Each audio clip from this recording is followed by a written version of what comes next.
Good morning, sir.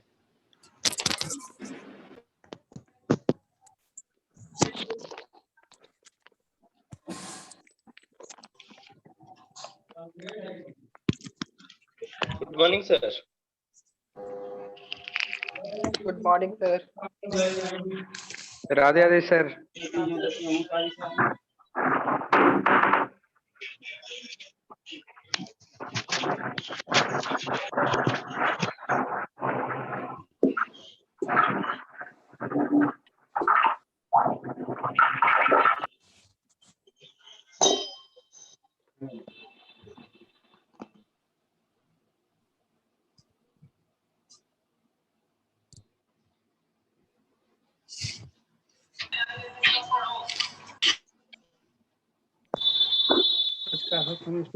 Chemistry.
अब आ रही होगी वॉइस, मुझे बताना अब आ रही है नहीं आ रही है। हाँ, वेरी गुड। मैं ये बोल रहा हूँ कि पिछली क्लास में मैंने आपको होमवर्क दिया था रेस 10। इस क्लास में मैं दे रहा हूँ आपको रेस 11 होमवर्क में, और मैं पहले पढ़ा रहा हूँ क्योंकि पीरियोडिक टेबल ऑलमोस्ट खत्म होने वाला है, और आपसे रिक्वेस्ट है कि जो भी पढ़ाऊं आप रिवाइज करके आइए। आई होप कि पिछली क्लास में मैं जो भी पढ़ाया होगा वो आप रिवाइज करके आए होंगे, और मैं अब आगे की क्लास शुरू करता हूँ। पिछली क्लास में एक बच्चे ने हमसे डाउट पूछा था कि सर सभी एलिमेंट्स का नेचुरल स्टैंडर्ड स्टेट नहीं पता है। तो ये ठीक है, मैंने उसे कहा था मैं दोबारा भी पढ़ाऊंगा ये स्टैंडर्ड स्टेट वाली बातें, बट मैं कुछ एलिमेंट जिसमें आपको डाउट हो सकता है, जैसे नेचर में जितने भी मेटल हैं वो सॉलिड स्टेट में होते हैं, तो सॉलिड एलिमेंटल फॉर्म में लेना है, आयनिक फॉर्म वगैरह में नहीं लेना है। एक मेटल मरकरी ऐसा है जो लिक्विड फॉर्म में होता है नेचर में, तो लिक्विड फॉर्म में लेना है। तो मैं वैसे ही करके लिख रहा हूँ, गैस में जैसे हाइड्रोजन है तो गैसियस फॉर्म में लेना है, ऑक्सीजन है तो O2 गैसियस फॉर्म में लेना है, नाइट्रोजन है तो N2 गैसियस फॉर्म में लेना है, फ्लोरीन है तो F2 गैसियस फॉर्म में लेना है, Cl2 गैसियस फॉर्म में लेना है। तो गैस का तो ऐसे समझेंगे, एलिमेंट का आप H गैस नहीं ले सकते, O गैस नहीं ले सकते, जिस फॉर्म में होता है उसी फॉर्म में लेंगे। H माइनस H प्लस नहीं ले सकते, सिर्फ इसी फॉर्म में ले सकते हैं। अब लिक्विड में देखिए, Br2 लिक्विड फॉर्म में लेते हैं, मरकरी लिक्विड फॉर्म में लेते हैं।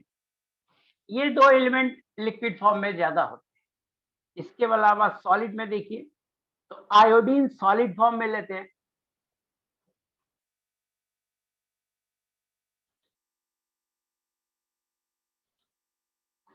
आयोडीन सॉलिड फॉर्म में लेते हैं। इसके अलावा कार्बन को ग्रेफाइट सॉलिड फॉर्म में लेते हैं,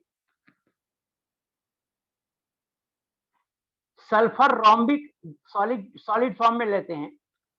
ये रोम्बिक ग्रेफाइट ये सब क्यों लिख रहा हूं, क्योंकि कार्बन के कई तरह के होते हैं, कार्बन ग्रेफाइट भी होता है, डायमंड भी होता है, तो ग्रेफाइट लेते हैं।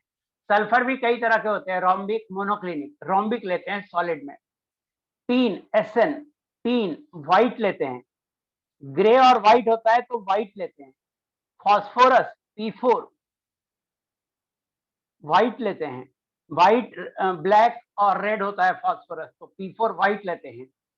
इसके अलावा जो मेटल्स हैं जैसे लिथियम तो सॉलिड लेंगे, सोडियम तो सॉलिड लेंगे, मैग्नीशियम तो सॉलिड लेंगे, कैल्शियम तो सॉलिड लेंगे, आयरन तो सॉलिड लेंगे। आप आयरन 2+, आयरन 3+ ये सब नहीं ले सकते। तो इतना जो मैं लिखा हूं इससे आपको आइडिया हो जाएगा कि किस एलिमेंट को किस फॉर्म में लेते हैं, स्टैंडर्ड नेचुरल स्टैंडर्ड स्टेट किस फॉर्म में होता है। इसके अलावा जैसे मान लो आ गया सिल्वर, तो सिल्वर सॉलिड फॉर्म में लेंगे, गोल्ड सॉलिड फॉर्म में लेंगे। तो इतने जो जो जिसमें डाउट हो सकता है वो मैंने इस स्क्रीन पे लिख दिया है। आई होप कि आप मेरी बात समझ में आ रहा होगा आपको मेरी बात।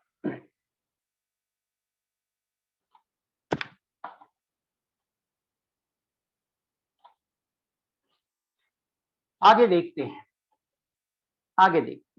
एक टर्म है इंथैल्पी ऑफ सब्लिमेशन। सब्लिमेशन बोलते हैं सॉलिड को डायरेक्टली गैस में कन्वर्ट करने। It is change in enthalpy और heat exchange. It is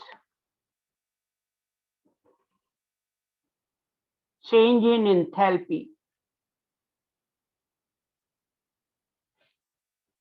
means heat exchange when 1 mole of a solid is directly converted into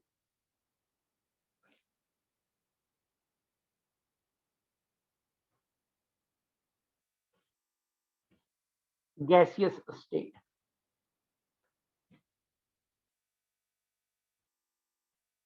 या vapour state. It is always positive, ये हमेशा positive होगा। It is always positive. कोई भी एक मोल solid ले लीजिए, सोडियम सॉलिड ले लीजिए और इसे डायरेक्टली आप सोडियम गैस बना दीजिए, जो इंथैल्पी चेंज होगा उसे बोलेंगे डेल्टा एच सब्लिमेशन। और इसका एक दूसरा नाम भी है, मतलब इस केस में यह इसको डेल्टा एच एटोमाइजेशन भी बोलते हैं। इस केस में इसे डेल्टा एच एटोमाइजेशन भी बोलते हैं। मैं बाद में डिफाइन करूंगा एटोमाइजेशन, तो एटोमाइजेशन पे कोई क्वेश्चन नहीं, बाद में आगे डिफाइन करूंगा मैं एटोमाइजेशन। सब्लिमेशन बोलते हैं, डेल्टा एच सब्लिमेशन बोलते हैं कि सॉलिड को गैस में कन्वर्ट कर दिया। दूसरा एग्जांपल लीजिए, मैग्नीशियम सॉलिड है, ये एटोमाइजेशन ऑफ सोडियम हो गया। मैग्नीशियम सॉलिड है, इसे मैग्नीशियम गैस में कन्वर्ट कर दीजिए, जो हीट एक्सचेंज होगा उसे बोलेंगे डेल्टा एच सब्लिमेशन या डेल्टा एच एटोमाइजेशन।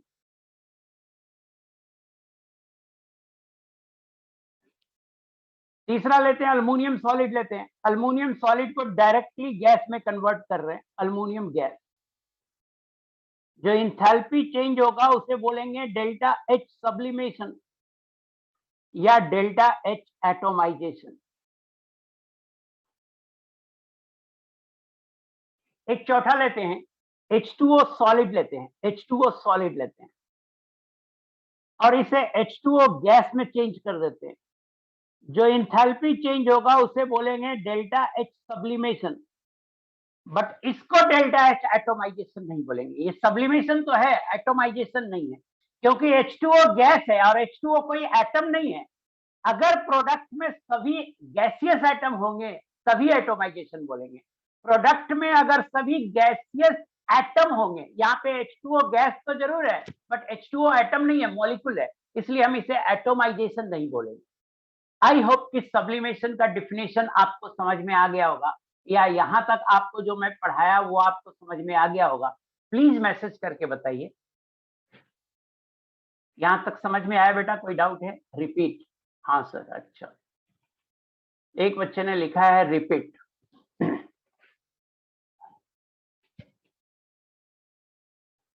रोम्बिक क्या है? हाँ,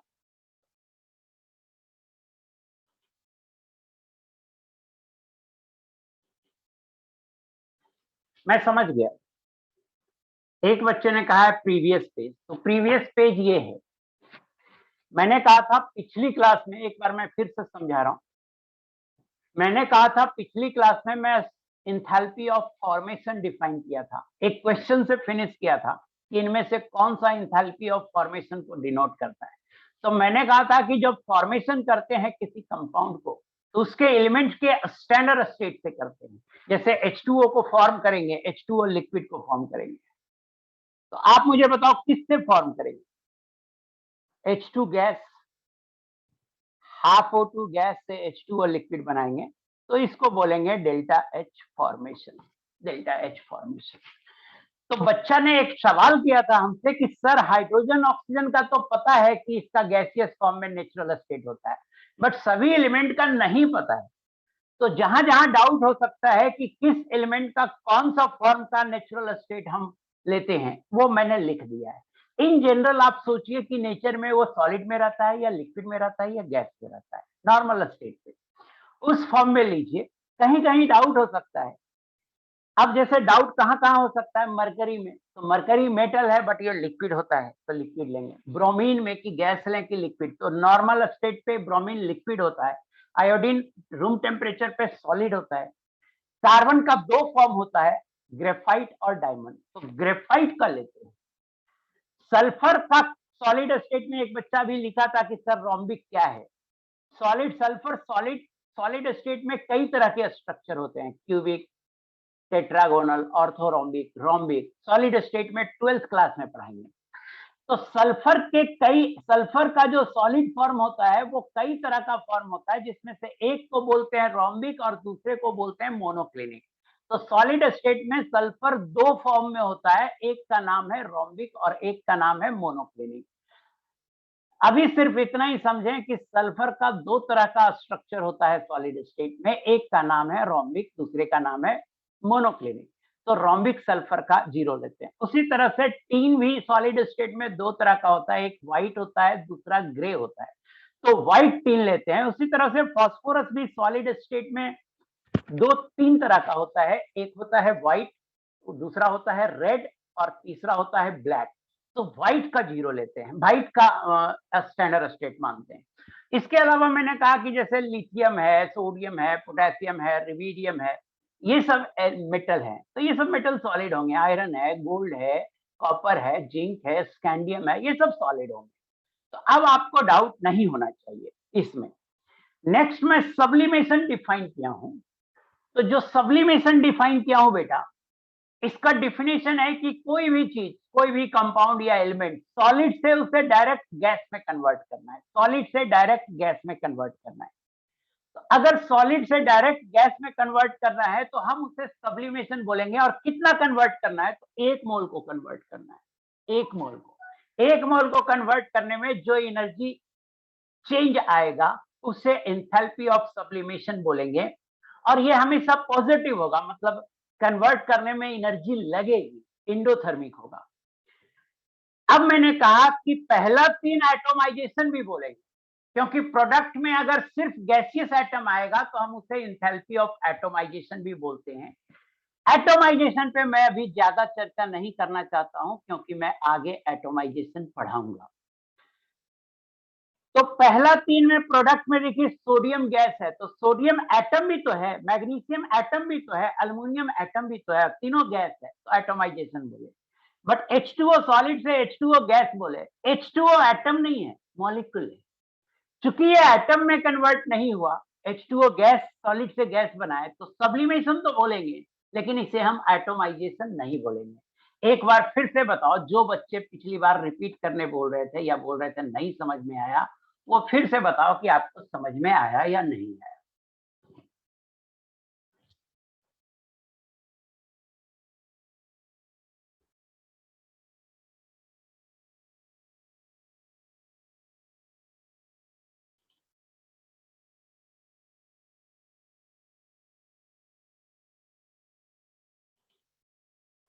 एक बच्चा बोल रहा है एनर्जी एक्सचेंज लेटेंट हीट। कोई भी एनर्जी एक्सचेंज, एनर्जी लगेगा ना भाई, सॉलिड को गैस में कन्वर्ट करोगे तो एनर्जी लगेगा ना भाई।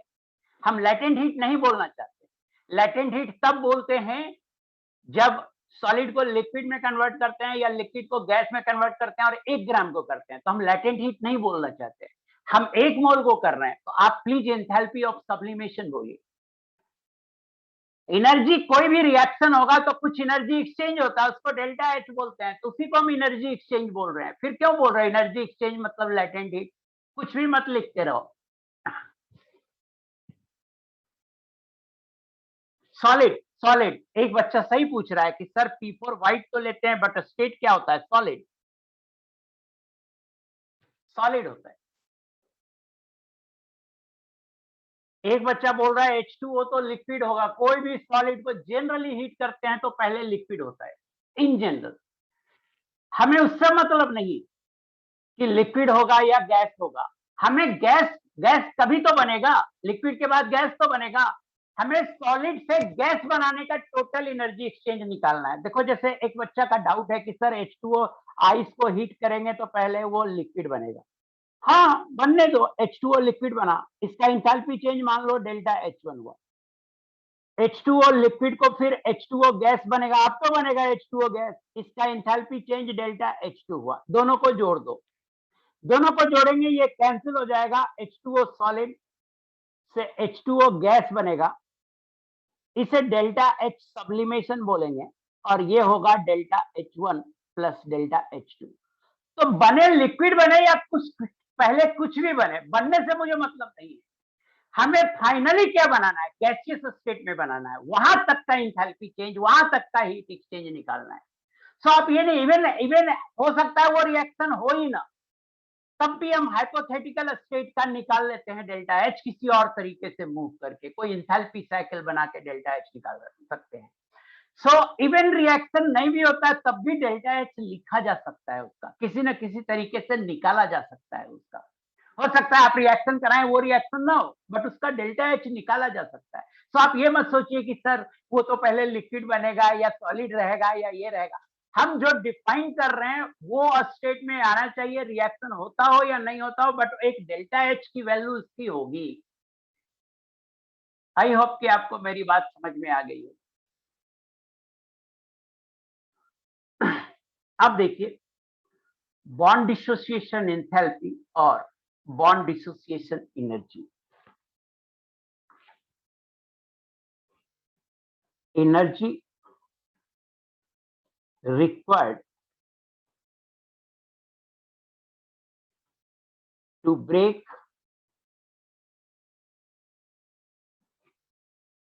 one mole of a bond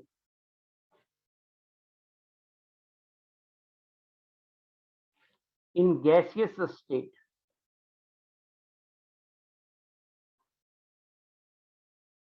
energy required to break one mole of a bond in gaseous state is called bond dissociation energy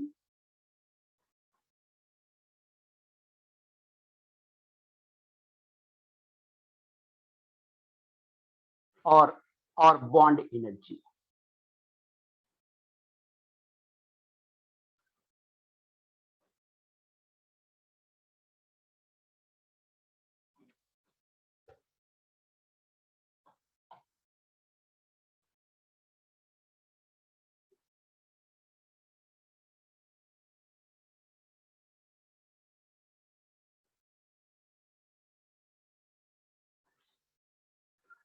मैंने कहा energy required to break one mole of a bond in gaseous state is called bond dissociation energy और bond energy.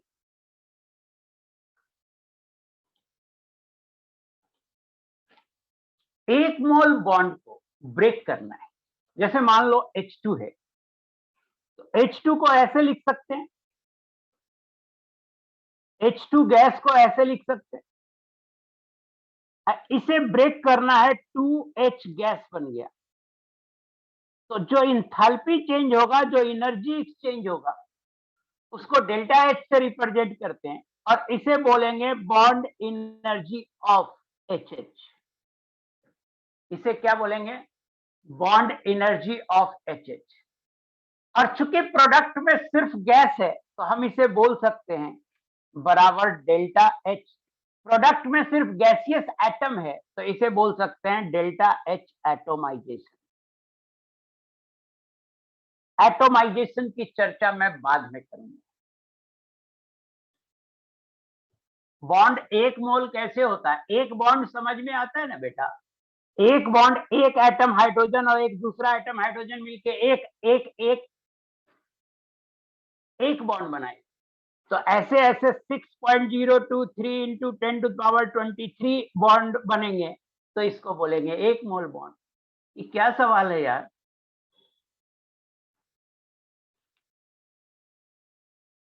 Always तोड़ने में energy लगती है, bond टूटने में हमेशा एनर्जी लगती है। मैं सब लिखूंगा कि ये इंडोथर्मिक है या एक्सोथर्मिक है। प्लीज आप चैटिंग करके दिमाग मत खराब करो। बॉन्ड टूटा तो है, HH बॉन्ड ब्रेक करके 2H हो गया, अलग अलग तो हो गया। HH बॉन्ड ब्रेक करके 2H हो गया। सिर्फ गैस में ही बॉन्ड एनर्जी को डिफाइन करते हैं, सिर्फ गैस में ही डिफाइन करते हैं बॉन्ड एनर्जी को। लिखने की आदत आपकी गई नहीं है। जब मैं लिख दिया गैसियस स्टेट साफ डिफिनेशन में, फिर भी सर सिर्फ गैस में ब्रेक होगा। हम डिफाइन सिर्फ गैस में कर रहे हैं, आपकी लिखने की आदत नहीं गई अभी तक। अननेसेसरली डिफिनेशन को जो मैं लिखाता हूं गैसियस, अगर किसी और स्टेट में होता तो हम लिखते ही नहीं है स्टेट को। सिर्फ गैस में बॉन्ड होगा तभी हम लेंगे। दूसरा देखिए, O double bond O2 molecule है, मान लेते हैं O2 मॉलिक्यूल है, O double bond O gaseous state में। ये दोनों bond break, sorry double bond है, डबल बॉन्ड एक ही बॉन्ड होता है, डबल बॉन्ड बोलते हैं। तो इस बॉन्ड को तोड़ दिया तो ये दो ऑक्सीजन अलग अलग एटम में बन जाएगा और जो एनर्जी एक्सचेंज होगी उसे बोलेंगे bond energy of O double bond O। और इसे भी बोलेंगे, ये भी delta H atomisation of hydrogen था ये, और delta H atomisation of oxygen है ये। N ट्रिपल बॉन्ड N है, गैसियस स्टेट में है। इस दोनों एटम को अलग अलग कर दीजिए तो 2N लिख दिया, गैसियस स्टेट में चल गया। जो इंथैल्पी चेंज, जो हीट एक्सचेंज होगा, इसे बोलेंगे bond energy of N triple bond N, और इसे भी बोलेंगे delta H atomisation of N2। आगे मैं डिफाइन करूंगा एटोमाइजेशन। सो एटोमाइजेशन अगर नहीं भी समझ में आ रहा तो आगे आ जाएगा। अभी तो ये बताइए कि ये बॉन्ड एनर्जी जो है ऑलवेज पॉजिटिव होगा, बॉन्ड तोड़ने में एनर्जी लगती है। So bond energy is always, bond dissociation energy, bond dissociation energy is always positive. और इसी रिएक्शन को उलट दीजिएगा, ऊपर जो 3 रिएक्शन लिखा हुआ है बेटा, इस तीनों रिएक्शन को उलट दीजिएगा तो इसका मतलब है कि एटम से बॉन्ड बन रहा है, तो हम उसे बोलेंगे बॉन्ड फॉर्मेशन एनर्जी। और जब हम उसे बोलेंगे बॉन्ड फॉर्मेशन एनर्जी तो वो ऑलवेज निगेटिव होगा। बॉन्ड फॉर्मेशन एनर्जी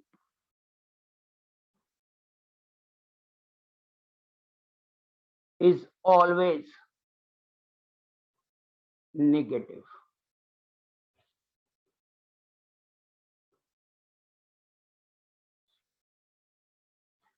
तो ये जो ऊपर 3 रिएक्शन लिखा हुआ है बेटा, ये जो ऊपर 3 रिएक्शन लिखा हुआ है बेटा, ये बॉन्ड डिसोसिएशन एनर्जी का है, और इसको उलट दीजिएगा तो वो बॉन्ड फॉर्मेशन हो जाएगा, और जब बॉन्ड फॉर्मेशन होता है तो एनर्जी रिलीज होती है, तो डेल्टा एच नेगेटिव होगा, और जब बॉन्ड डिसोसिएट होता है तो एनर्जी देना पड़ता है, हम एनर्जी देंगे तो बॉन्ड टूटेगा, और जब एनर्जी देंगे तो बॉन्ड टूटेगा, तो वो हमेशा पॉजिटिव होता है। मुझे बताइएगा कि आपको बॉन्ड डिसोसिएशन एनर्जी समझ में आया या नहीं आया?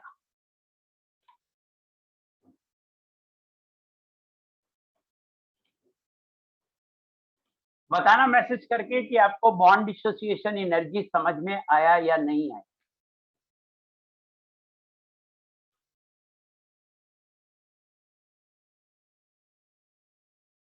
Very good. एक और पॉइंट मैं बोल रहा हूं कि मेरा वीडियो कभी कभी गायब हो जाता होगा। वीडियो जिस जिस जिस डिवाइस से वीडियो जा रहा है उसका इंटरनेट अनस्टेबल है, लेकिन जिस पे मैं लिख रहा हूं उसका इंटरनेट स्टेबल है। अगली क्लास तक सुधर जाएगी ये चीजें, तो वीडियो भी गायब नहीं होगा। जिस पे लिख रहा हूं वो 5G है, और जिससे वीडियो जा रहा है वो 2.4G है, इसलिए ये दिक्कत होता है। बॉन्ड फॉर्मेशन में एनर्जी रिलीज होगा भाई, निगेटिव लिख तो दिया डेल्टा एच, निगेटिव मतलब एनर्जी रिलीज होता है। बॉन्ड फॉर्मेशन में एनर्जी रिलीज होता है, और बॉन्ड डिसोसिएशन में एनर्जी एब्जॉर्ब होता है, मतलब एनर्जी खाता है। एटोमाइजेशन बोला तो आगे पढ़ाऊंगा। एटोमाइजेशन बोल तो रहा हूं, प्रोडक्ट में सिर्फ गैसियस एटम होगा तो एटोमाइजेशन बोलेंगे, लेकिन फिर भी तुम एटोमाइजेशन कुछ भी लिखते जा रहे हो, मेरी बात सुनते नहीं हो। नेसेंट उसेंट कुछ नहीं, नेसेंट उसेंट कुछ नहीं है, नेसेंट फॉर्म में होगा, अपना दिमाग लगा। अबे जो मैं बोल रहा हूँ गैसियस एटम के फॉर्म में होगा, जो मैं बोल रहा हूँ वो क्यों नहीं सुनते हो बेटा? नाइट्रोजन वाला एग्जाम्पल में N triple bond N gaseous state में है, हम उस तीनों बॉन्ड को तोड़ दिए तो दोनों नाइट्रोजन अलग अलग हो गया, तो 2N लिख दिए, तो उसे हम bond energy of N triple bond N लिख दिए।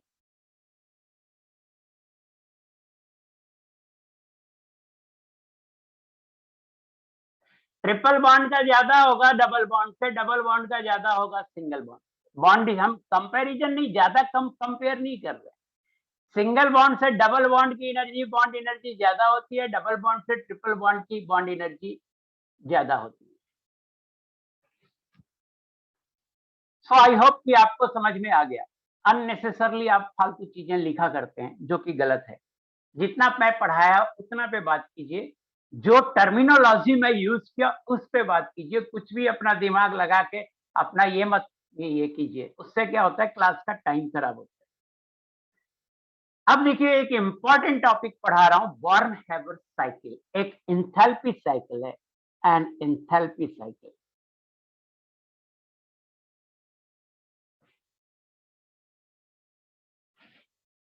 ध्यान से पढ़िएगा बेटा इसको, बॉर्न हैबर साइकिल को बहुत ही ध्यान से पढ़िएगा।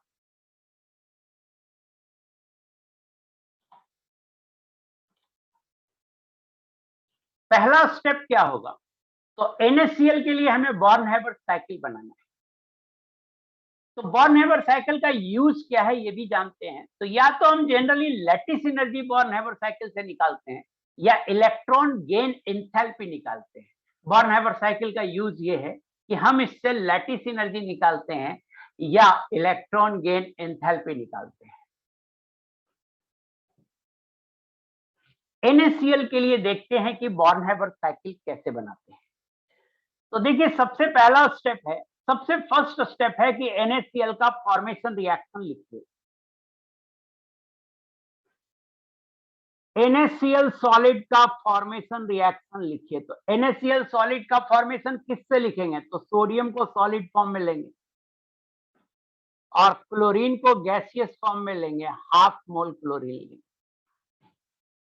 इसका जो इंथैल्पी चेंज होगा उसको बोलेंगे डेल्टा H फॉर्मेशन। पहला स्टेप क्या हुआ, जिस कंपाउंड का बॉर्न हैबर साइकिल बनाना है जिस कंपाउंड का बॉर्न हैबर साइकिल बनाना है उस कंपाउंड का फॉर्मेशन रिएक्शन लिखेंगे। आई होप कि फर्स्ट स्टेप क्लियर होगा। फिर से बोल रहा हूं, दिमाग में रट लीजिए कि जब भी बॉर्न हैबर साइकिल बनाना होता है तो फर्स्ट स्टेप होता है कि जिस कंपाउंड के लिए बनाना है उस कंपाउंड का फॉर्मेशन रिएक्शन लिखेंगे।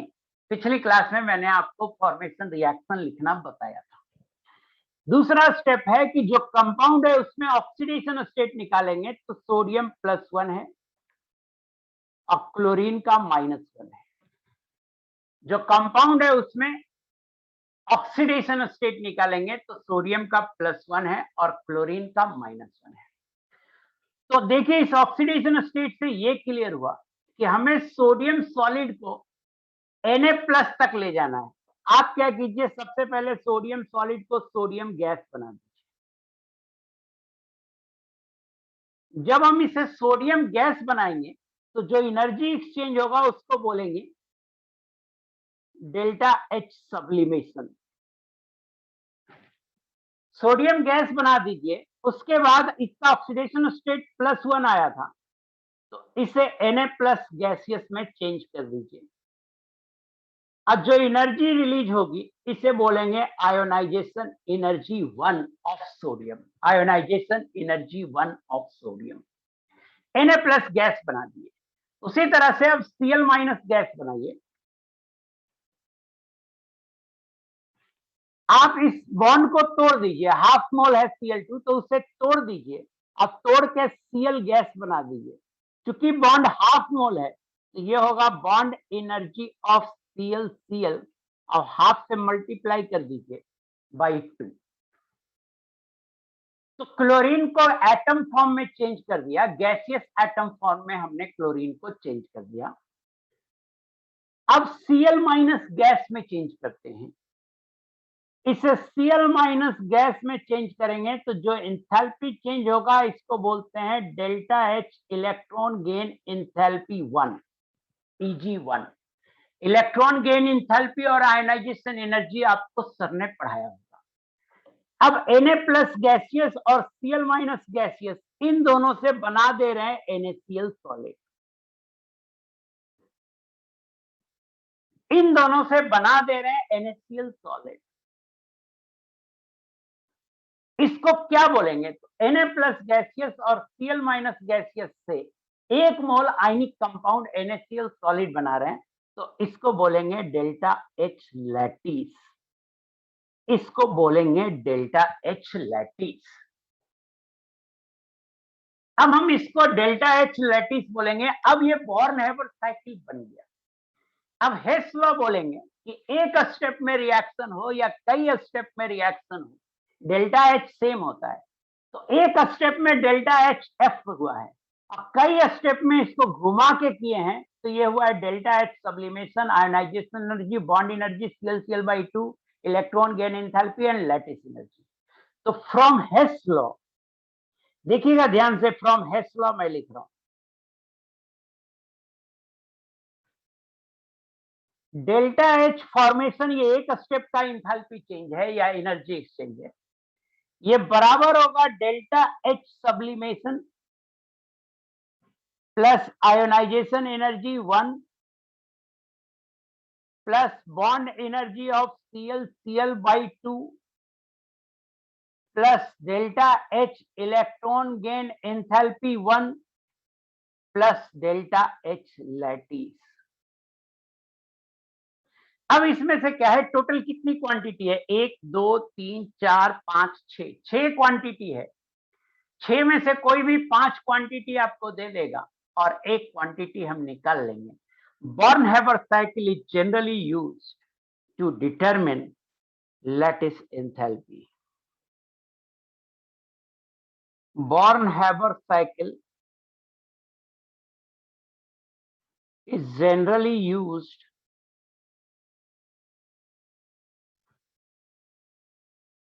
to determine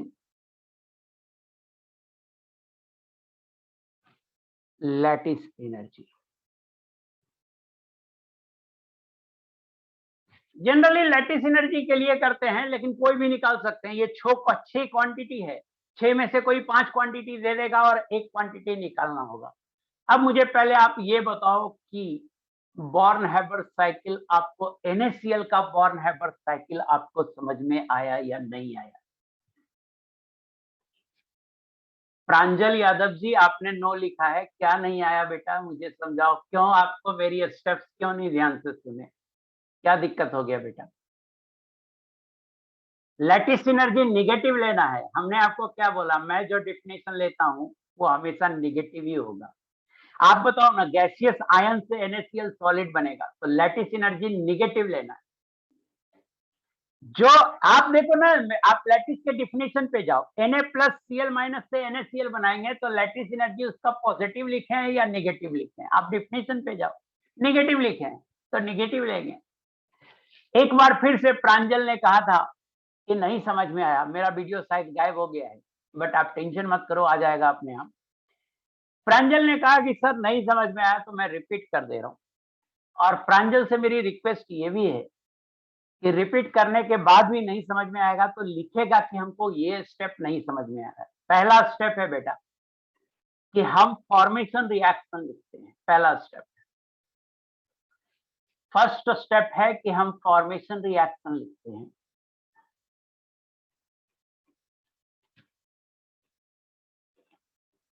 NaCl का फॉर्मेशन लिखा, 1 मोल NaCl सॉलिड बनाया और सोडियम सॉलिड और क्लोरीन गैस से बनाया।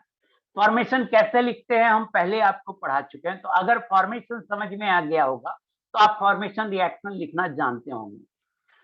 फॉर्मेशन रिएक्शन लिखने के बाद हम ऑक्सीडेशन स्टेट निकालते हैं।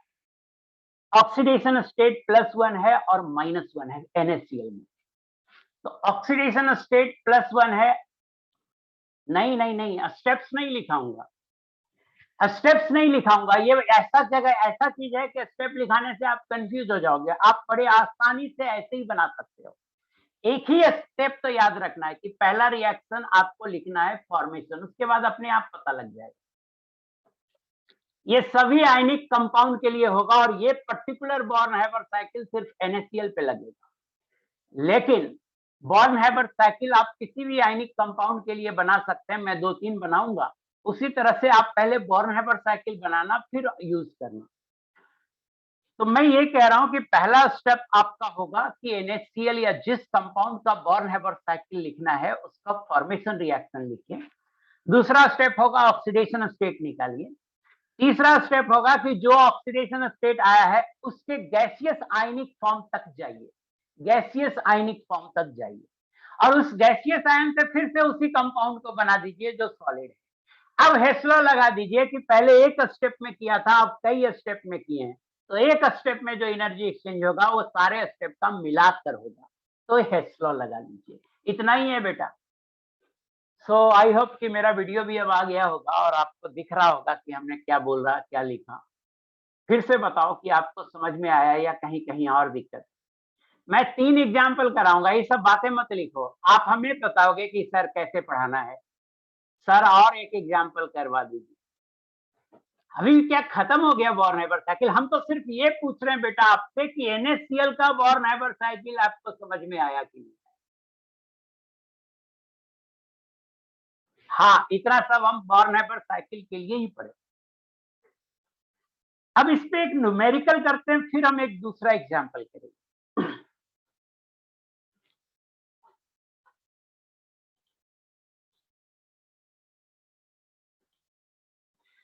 इस पे एक न्यूमेरिकल करते हैं, तो इसमें सोडियम क्लोराइड नहीं है, ये न्यूमेरिकल बेस्ड है सोडियम फ्लोराइड पे। तो हम दोबारा बॉर्न-हैबर साइकिल बनाएंगे, इसका सोडियम फ्लोराइड का बनाएंगे।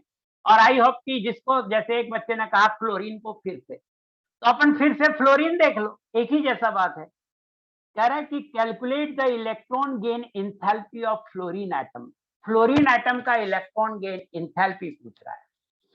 बॉर्न-हैबर साइकिल अगर लैटिस एनर्जी दिया हुआ हो, पता हो, तो इलेक्ट्रॉन गेन एंथैल्पी भी एक डिफिकल्ट चीज होता है निकालना। तो बॉर्न-हैबर साइकिल को इलेक्ट्रॉन गेन एंथैल्पी भी निकालने के लिए यूज करते हैं। Using the following data, make Born-Haber cycle. All the values are in kilojoule per mole. तो देखिए फ्लोरीन, सोडियम फ्लोराइड को बनाना है, तो पहला स्टेप सोडियम फ्लोराइड आप बनाइए। हम बेटा सोडियम फ्लोराइड बनाएंगे, सोडियम फ्लोराइड सॉलिड बनाया। अब बताओ इसका फॉर्मेशन हो गया डेल्टा एच फॉर्मेशन, किससे बनाएंगे? तो सोडियम सॉलिड से बनाएंगे। अब फ्लोरीन का क्या लेंगे? तो 1 मोल फ्लोरीन एटम लेना है, तो हाफ मोल F2 लेंगे, तो 1 मोल फ्लोरीन एटम आ जाएगा। और गैसियस लेते हैं, अभी आज क्लास शुरू ही किया था कि फ्लोरीन क्लोरीन गैस लेते हैं, ब्रोमीन लिक्विड लेते हैं और आयोडीन सॉलिड लेते हैं। अब इसका ऑक्सीडेशन स्टेट निकाल लीजिए, +1 -1। सोडियम को सबलाइन कर दीजिए तो सोडियम गैस बन जाएगा, Na gas, delta H sublimation होगा ये। अब इसको आयनाइज कर दीजिए तो Na प्लस गैस बन जाएगा। इसको आयनाइजेशन एनर्जी 1 बोलेंगे। और डाटा जो लिखा हुआ है वो भी आप चाहें तो लिख सकते हैं। डाटा देखिए क्या लिखा हुआ है। डेल्टा H दिया हुआ है, डेल्टा H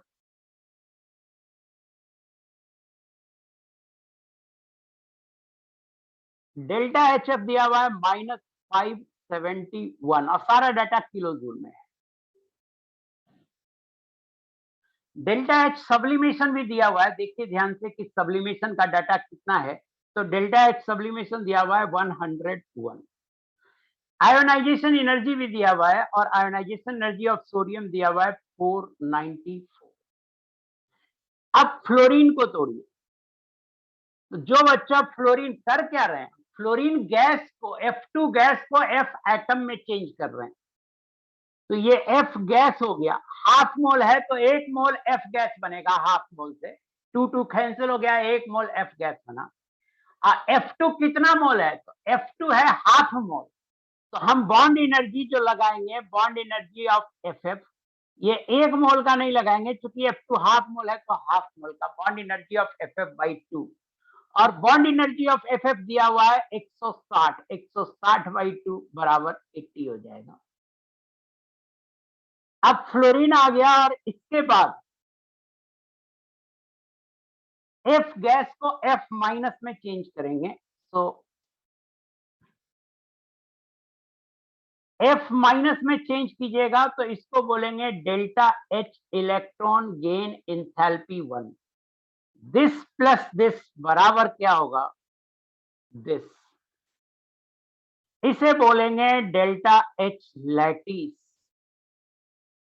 और ये बराबर होगा -894। अब देखिए मैंने जैसा NaCl का था एग्जैक्टली वैसा ही बनाया NaF का। अब देखिए from हेस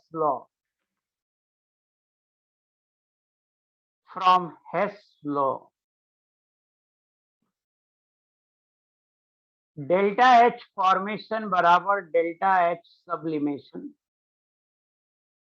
plus ionisation energy 1 plus bond energy of FF/2 plus delta H electron gain enthalpy 1 plus delta H lattice.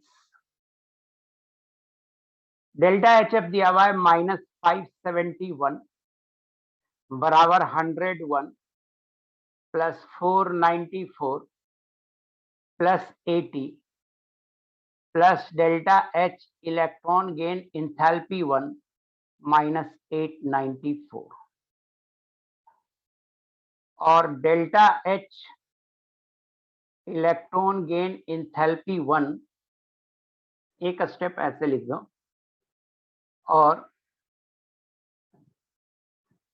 -571 बराबर, मैं इन सबको जोड़ लेता हूं तो ये आएगा 101 प्लस 494 प्लस 80 -894, ये आएगा -219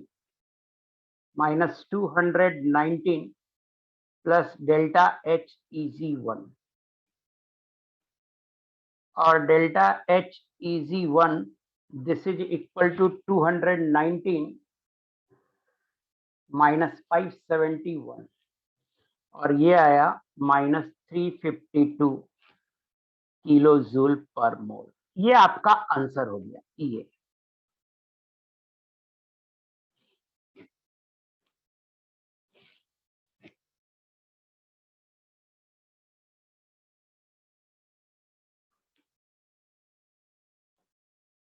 ये आपका आंसर हो गया।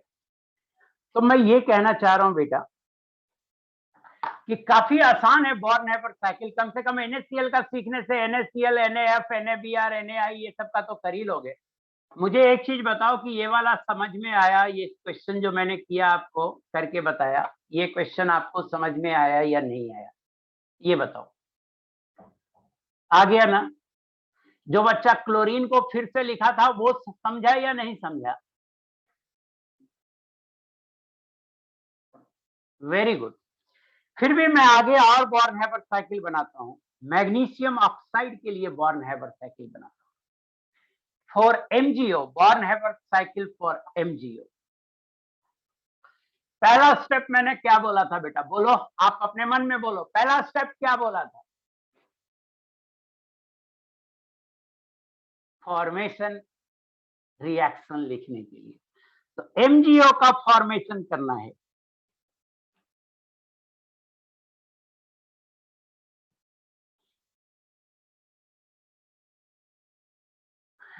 यार तुम अभी, अनन्या यादव, मैं ना तुमको पीटूंगा। आप कह रहे हैं कि सर ऑक्सीडेशन स्टेट किसका क्या होता है? अरे यार, पिछली क्लास में ही तो पढ़ाया मैं आपको।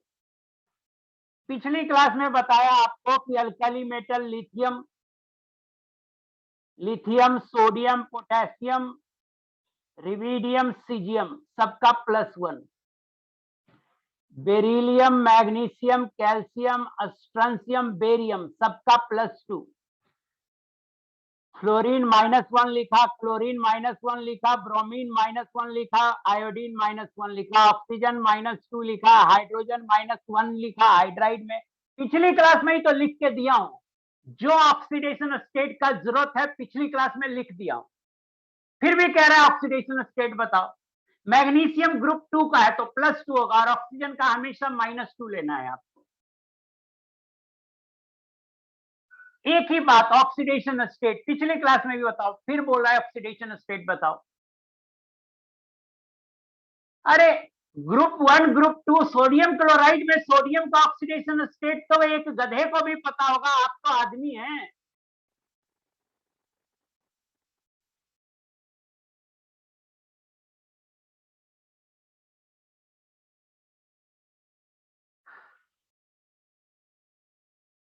ऑक्सीडेशन स्टेट आपको बॉर्न हेबर्ट साइकिल में प्रॉब्लम नहीं आएगा। जो जैसे 2, 3 और 4 बॉर्न हेबर्ट साइकिल जो पढ़ने हैं आपको कभी प्रॉब्लम नहीं आएगा। Sodium chloride, sodium fluoride, sodium bromide, sodium iodide में क्या प्रॉब्लम आ रहा है आपको ऑक्सीडेशन स्टेट का? सोडियम का हमेशा +1 होगा। ग्रुप 1 का जितना एलिमेंट है सबका +1 होगा। ग्रुप 2 का जितना एलिमेंट है सबका +2 होगा। ऑक्साइड -2 होता है, ऑक्साइड हमेशा -2 होता है। फ्लोराइड, क्लोराइड, ब्रोमाइड, आयोडाइड हमेशा -1 होता है।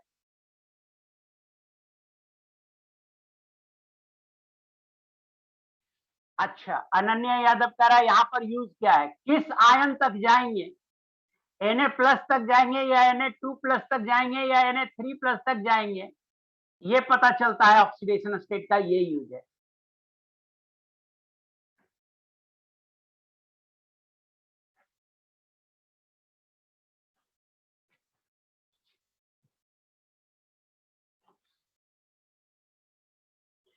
तुम लोग डिजर्व करते हो कि मैं हमेशा आपका चैटिंग ऑफ रखूं, एकदम डिजर्व करते हो।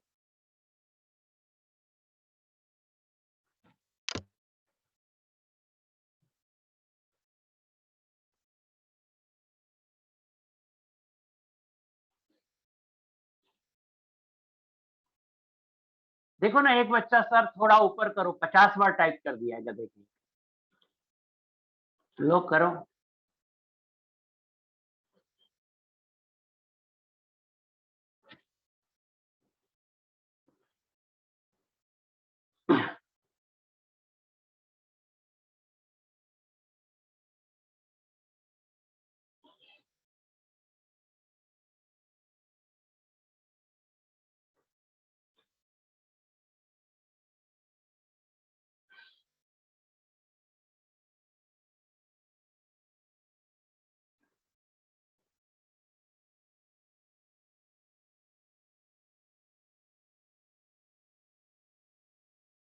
कितनी बार टाइप करोगे तुम लोग यार, स्क्रीन नहीं दिख रहा है, कितनी बार टाइप करोगे?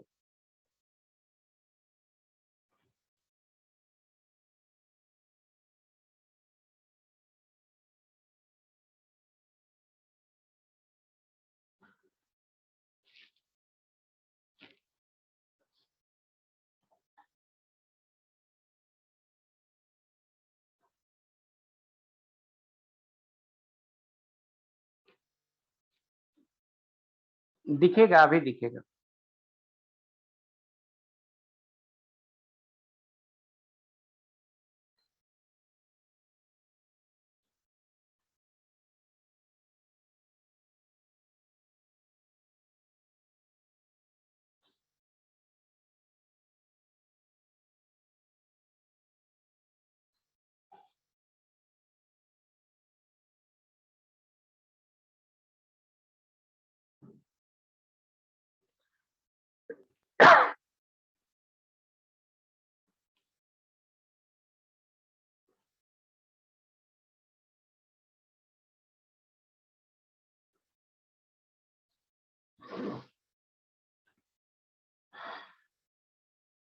वो बटन दब गया था जिससे कि लेफ्ट ये टैब ही ऑफ हो जाता है।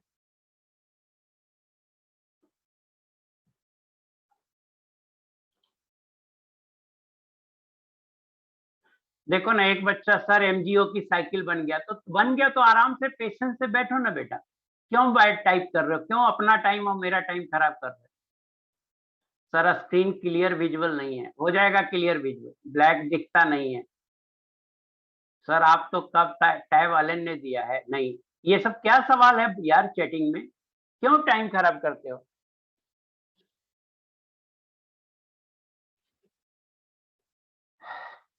डिजर्व करते हो आप कि मैं हमेशा बंद रखूं आपका चैट? अरे मैं कम्युनिकेट करने के लिए आपसे चैटिंग के लिए ऑन करता हूं और आप आलतू फालतू बातें लिख देते हो। ये कब सुधरोगे, मेरी समझ से बाहर है। मैग्नीशियम ऑक्साइड के लिए एक बच्चा पूछ रहा है ऑक्सीडेशन स्टेट का क्या रोल था? क्यों पूछ रहे थे? आपको नहीं दिखा? Na+ तक क्यों गए? कहां तक जाएंगे? Na+ तक, Na2+ तक, Na3+ तक, ये कैसे पता चलेगा? ऑक्सीडेशन स्टेट से पता चलेगा, है ना?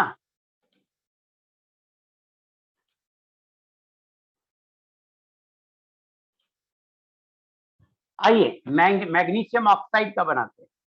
पहला काम है फॉर्मेशन रिएक्शन लिखना। तो पहला काम है फॉर्मेशन रिएक्शन लिखना। तो मैग्नीशियम सॉलिड होता है, सॉलिड से बनाएंगे, और ऑक्सीजन ½ होगा, तो 1 मोल ऑक्सीजन एटम आ जाएगा। मैग्नीशियम ऑक्साइड सॉलिड बनेगा और इसको बोलेंगे डेल्टा H फॉर्मेशन। पहला स्टेप हो गया। पहला स्टेप मैंने हमेशा बोला था फॉर्मेशन रिएक्शन लिखिए। दूसरा स्टेप मैं बोला हूं आपको, सेकेंड स्टेप मैं आपको बोला हूं कि आप ऑक्सीडेशन स्टेट लिखिए। तो ऑक्सीडेशन स्टेट +2 है और ऑक्सीडेशन स्टेट -2 है। सो सेकेंड स्टेप हो गया, ऑक्सीडेशन स्टेट निकाल दिया। अब आप क्या कीजिए, मैग्नीशियम सॉलिड को मैग्नीशियम गैस में चेंज कर दीजिए, और मैग्नीशियम गैस को आप मैग्नीशियम प्लस आयन में चेंज कर दीजिए, और +2 तक जाना है तो अब इसे आप मैग्नीशियम 2+ तक ले जाइए, Mg2+। आई होप कि आपको समझ में आ गया होगा कि ऑक्सीडेशन स्टेट का क्या रोल है। डेल्टा H की बात करते हैं।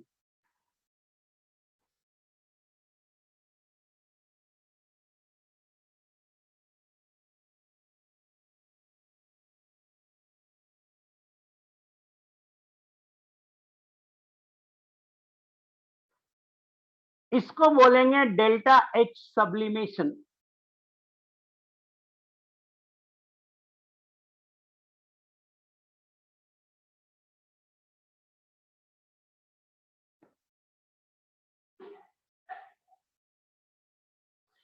इसको बोलेंगे डेल्टा H आयोनाइजेशन एनर्जी 1।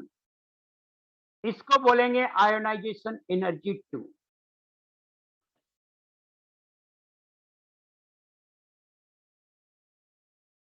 अब हम इसे ब्रेक कर लेते हैं।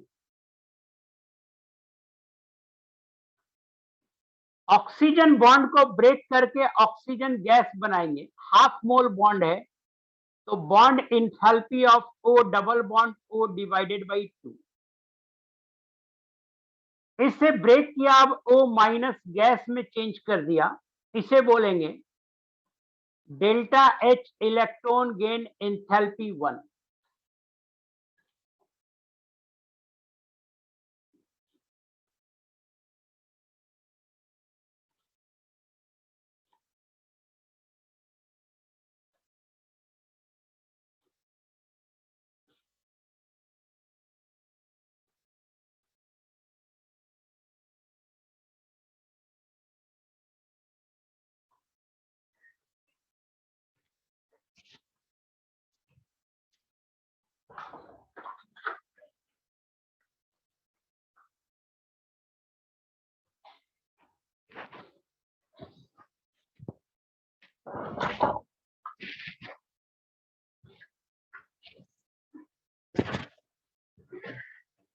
O माइनस आ गया, अब यहां से हम इसे डेल्टा H Eg2 बोलेंगे और O2 माइनस में चेंज करेंगे। आई होप कि अब आपको समझ में आ गया होगा कि ऑक्सीडेशन स्टेट का क्या रोल है। हमें पता चलता है कि किस आयन तक जाएंगे, और इसको बोलेंगे डेल्टा H लैटिस। इसको क्या बोलेंगे? Delta H lattice.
थोड़ा प्रॉब्लम हो रहा है वीडियो भेजने में या आपका चैटिंग देखने में।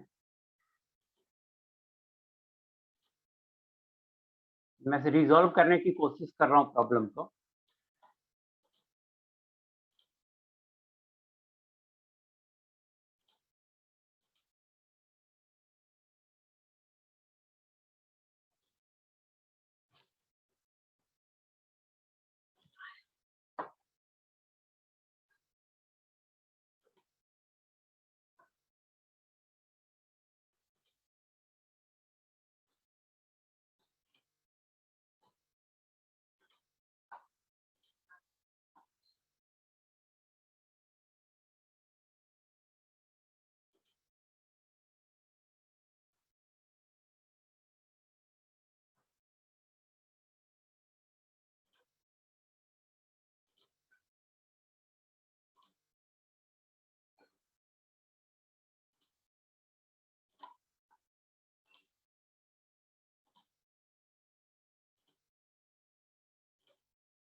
पता नहीं क्या हो रहा है,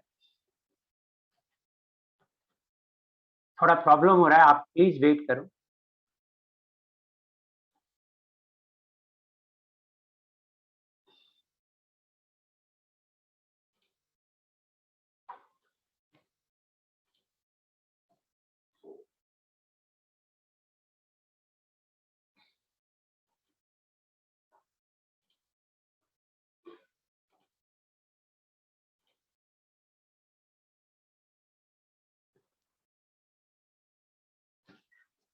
हाँ, ये बात तो सही है, हमारे वीडियो की जरूरत नहीं है। ठीक है, एमजीओ के लिए मैंने लिख दिया आपको लैटिस एंथैल्पी। हाँ ठीक है, वेरी गुड। तो अब देखिए, from Hess law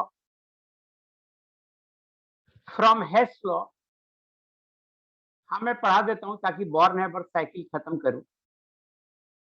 from Hess law ऊपर में डेल्टा एच फॉर्मेशन है, so delta H formation this is equal to delta H sublimation plus ionisation energy 1 plus ionisation energy 2 plus bond energy of O double bond O by 2 plus delta H electron gain enthalpy 1 plus delta H electron gain enthalpy 2 plus delta H lattice. So ये Born Haber cycle हो गया MgO का। यार delta Eg2 positive होगा, हाँ positive होगा, ये तो पढ़ चुके होगे, फिर क्यों पूछ रहे हो? बॉन्ड एनर्जी को 2 से डिवाइड क्यों कर रहे हैं सर? जितना मोल लेंगे, जैसे मान लो O2 लेते तो बॉन्ड एनर्जी लिखते, हाफ मोल O2 लिया तो बॉन्ड एनर्जी बाई 2 होगा, 2 मोल O2 लेंगे तो 2 इंटू बॉन्ड एनर्जी होगा, क्योंकि बॉन्ड एनर्जी को जब डिफाइन किए थे ना बेटा, तो बॉन्ड एनर्जी को जब डिफाइन किए थे हम लोग तो 1 मोल बॉन्ड का लिए थे, और यहाँ पर हाफ मोल ले रहे तो हाफ से डिवाइडेड बाई 2 करेंगे। डिफिनीशन पूरी अच्छे से नहीं समझते हैं, इसलिए आप बोलते हैं कि डिवाइडेड बाई 2 क्यों करेंगे। जब डिफाइन करते हैं तो आप ध्यान ही नहीं देते हैं, 1 मोल के लिए लिखा है, यहाँ हाफ मोल बॉन्ड ले रहे हैं तो डिवाइडेड बाई 2 करेंगे। समझ में आ गया होगा? नहीं, डेल्टा एच Eg1 को Ea1 नहीं लिख सकते हैं, माइनस ऑफ Ea1 लिख सकते हैं। डेल्टा एच Eg1 को Ea1 नहीं लिख सकते हैं, माइनस ऑफ Ea1 लिख सकते हैं। हाँ लिख सकते हैं, डायरेक्ट IE2।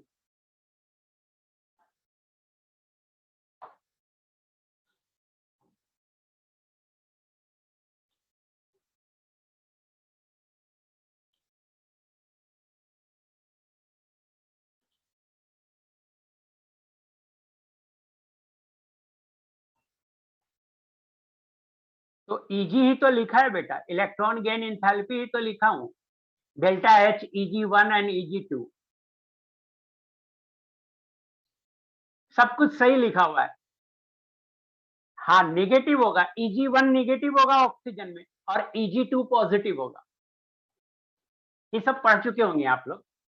चलिए MgO का हो गया, मुझे कोई दिक्कत नहीं है इसमें। अब देखिए फॉर Al2O3, Al2O3 का बॉर्न-हैबर साइकिल लिख रहा हूं। पहला स्टेप देखिए, फर्स्ट स्टेप देखिए, 2Al solid plus 3/2 O2 gas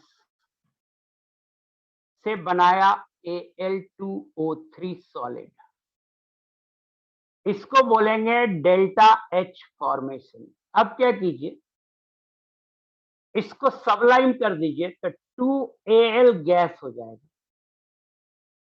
अब क्या कीजिए, इसको 2Al प्लस गैस कर दीजिए,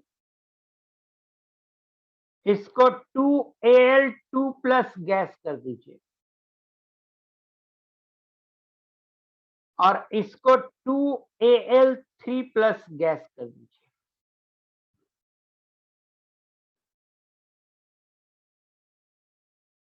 इसको 3 ऑक्सीजन एटम में चेंज कर दीजिए,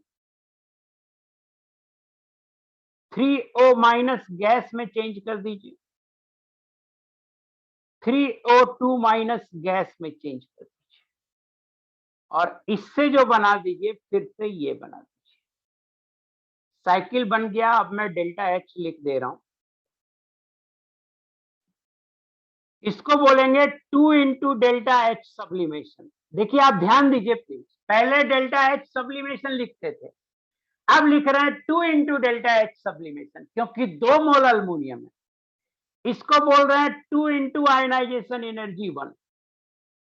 पहले आयनाइजेशन एनर्जी 1 लिखते थे, अब आयनाइजेशन एनर्जी 1 इंटू 2 लिख रहे हैं। इसको लिख रहे हैं 2 इंटू आयनाइजेशन एनर्जी 2। इसको लिख रहे हैं 2 इंटू आयनाइजेशन एनर्जी 3। यहां 3/2 है तो बॉन्ड एनर्जी में 3/2 से मल्टीप्लाई करेंगे तो 3/2 into bond energy of O double bond O। इसके बाद देखिए 3 मोल ऑक्सीजन है, तो इसको लिखेंगे 3 into delta H electron gain enthalpy 1। अब फिर से 3 मोल ऑक्सीजन है, इसको लिखेंगे 3 into delta H electron gain enthalpy 2, और इसको लिखेंगे डेल्टा एच लैटिस। आ गया समझ में आपको? अब देखिए from Hess law,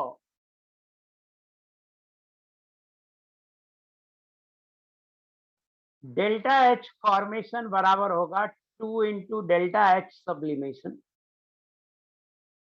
plus 2 into ionization energy 1 plus ionization energy 2 plus ionization energy 3, सब में 2 से मल्टीप्लाइड है, plus 3/2 into bond enthalpy of O double bond O plus 3 into delta H electron gain enthalpy 1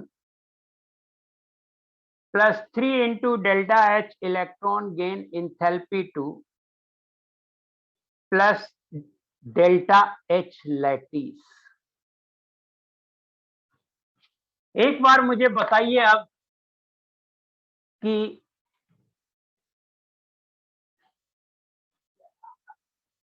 हाँ, एक बच्चा पूछ रहा है कैसे पता चलेगा कितना मोल लेना है। देखिए 1 मोल फॉर्मेशन में 1 मोल कंपाउंड बनाते हैं, तो Al2O3 1 मोल बनाना है, तो Al2O3 में ऑक्सीजन 3 है, तो ऑक्सीजन 3 है तो O2 से बनाना है, तो 3 ऑक्सीजन कैसे निकालेंगे? 3/2 से मल्टीप्लाई करेंगे, 2 कैंसिल हो गया, 3 मोल ऑक्सीजन आ जाएगा। तो Al2O3 में देखेंगे अल्युमिनियम 2 है, Al2 एल्युमिनियम 2 है, तो 2 Al लिए, ऑक्सीजन 3 है और O2 से बनाना है, तो 3 ऑक्सीजन के लिए 3/2 से मल्टीप्लाई करेंगे। आया समझ में कैसे पता चलेगा कितना मोल लेना है? आप दिमाग नहीं लगाते हो बेटा, हर चीज को तो कैसे पता चलेगा कितना मोल लेना है? अरे दिख रहा है यहाँ ऑक्सीजन 3 है, नहीं ना, क्यों लिखा रहेगा कितना मोल लेना है? अरे सिर्फ इतना लिखेगा क्वेश्चन में कि बॉर्न हैबर साइकिल Al2O3 का बनाइए, तो Al2O3 में कितना मोल अल्युमिनियम लेना है नहीं पता चल रहा है, 2 मोल अल्युमिनियम लेना है। कितना मोल ऑक्सीजन O2 लेना है नहीं पता चल रहा है, 3/2 मोल ऑक्सीजन लेना है। फिर क्या प्रॉब्लम आ रही है? मुझे बताइए बेटा अब आप लोग कि Al2O3 का बॉर्न हैबर साइकिल आपको समझ में आया या नहीं आया? हाँ, balancing, yes of course balancing. किसी को कोई डाउट आ रहा है तो पूछ लेगा। मोल कितना लेते हैं अब समझ में आ रहा है? डेल्टा एच सब्लिमेशन में 2 से मल्टीप्लाई किया, आयनाइजेशन एनर्जी सारे में 2 से मल्टीप्लाई किया, बॉन्ड एनर्जी में 3/2 से मल्टीप्लाई किया, इलेक्ट्रॉन गेन इंथैल्पी में 3 से मल्टीप्लाई किया, और लैटिस एनर्जी में एक ही रखा क्योंकि कंपाउंड जो फाइनली बना है Al2O3 वो एक ही मोल बना है।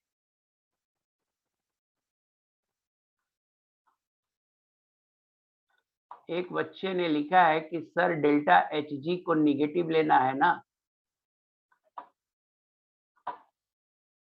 सर डेल्टा Heg को निगेटिव लेना है ना, वो वैल्यू में निगेटिव होगा ना?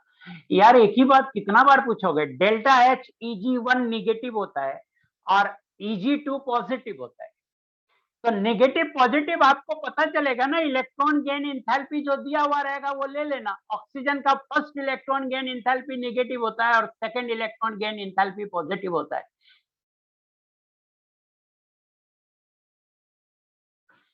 अच्छा 3/2 में 2 क्यों हटाए? अरे देखो ना यार यहाँ क्या लिखे, हद हो, कैसा कैसा बच्चा है यार। 3/2 O2 से O बना रहे हैं तो 2 हटाए कहाँ? कितना, ये कितना मोल ऑक्सीजन है?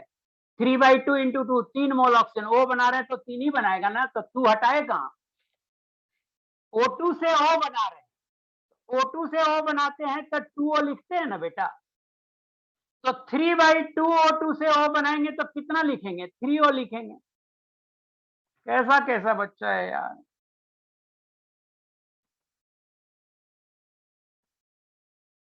बैलेंसिंग भी एकदम सिंपल सिंपल बैलेंसिंग, 1-2 बैलेंसिंग भी नहीं समझ में आ रहा है, क्या बात है यार। और बताओ किसी को कोई डाउट है तो?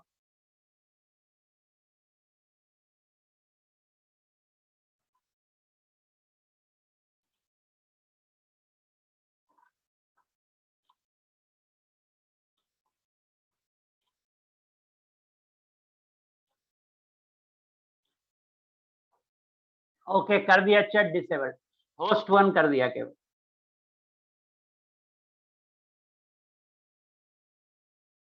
अब बाई 2 क्यों होगा यार, मुझे बताओ, एक सेकंड, दिक्कत हो रही है बच्चों को, एक बार ध्यान से देखो। बॉन्ड एनर्जी डिफाइन किए, O2 से 2O बनाए, बताओ क्या होगा, बॉन्ड एनर्जी होगा या कुछ होगा? इसको लिखेंगे बॉन्ड एनर्जी, हाफ O2 से O होगा, इसको लिखेंगे बॉन्ड एनर्जी बाई 2।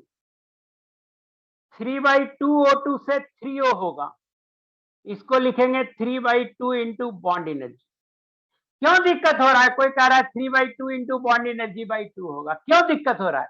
O2 से 2O बनाए बॉन्ड एनर्जी, अब O2 में हाफ से मल्टीप्लाई किए तो बॉन्ड एनर्जी में भी हाफ से मल्टीप्लाई हो गया। अब O2 में 3/2 से मल्टीप्लाई किए तो बॉन्ड एनर्जी में भी 3/2 से मल्टीप्लाई हो गया। नहीं नहीं, टाइम वेस्ट नहीं कर रहे हैं, टाइम वेस्ट नहीं कर रहे बेटा, उनको रियली में डाउट हो रहा है इसलिए पूछ रहे हैं, वो दिमाग नहीं लगाते हैं, एक मतलब एक डम बच्चे की तरह बैठे रहते हैं, मैं जो बोलता हूँ या जो लिखता हूँ उस पर ध्यान नहीं देते, वो टाइम वेस्ट नहीं कर रहे हैं, वो एक डम बच्चे की तरह बैठा रहते हैं, और मैं डांटता इसीलिए हूं कि वो थोड़ा दिमाग लगाएं। देखो O2 से 2O को बॉन्ड एनर्जी डिफाइन किए थे, अगर आप बॉन्ड एनर्जी का मेरा डिफिनेशन देखेंगे तो O2 से 2O को बॉन्ड एनर्जी बोले। अब इसमें हाफ से मल्टीप्लाई किए तो बॉन्ड एनर्जी बाई 2, इसमें मतलब हम भी बॉन्ड एनर्जी में हाफ से मल्टीप्लाई किए। अब O2 में 3/2 से मल्टीप्लाई किए तो बॉन्ड एनर्जी में 3/2 से मल्टीप्लाई हो गया। एक बच्चा कह रहा है इसको लिखना चाहिए sir 3/2 into bond energy by 2, जो कि गलत कह रहा है, ये गलत है, उनको डाउट ही लग रहा है। ऑक्सीजन का इलेक्ट्रॉन गेन क्या बता दें, इलेक्ट्रॉन गेन इंथैल्पी डाटा होगा, मान लो कि माइनस कुछ होता होगा, -144 या -244 किलो जूल के ऑर्डर का होता है लगभग, एग्जैक्ट वैल्यू मुझे नहीं याद है। सो आई होप कि आपको बॉर्न हैबर साइकिल समझ में आ गया होगा। मुझे बताओ NaCl, NaF, MgO और Al2O3 का बॉर्न हैबर साइकिल समझ में आया या नहीं आया, इतना ही का जवाब देना।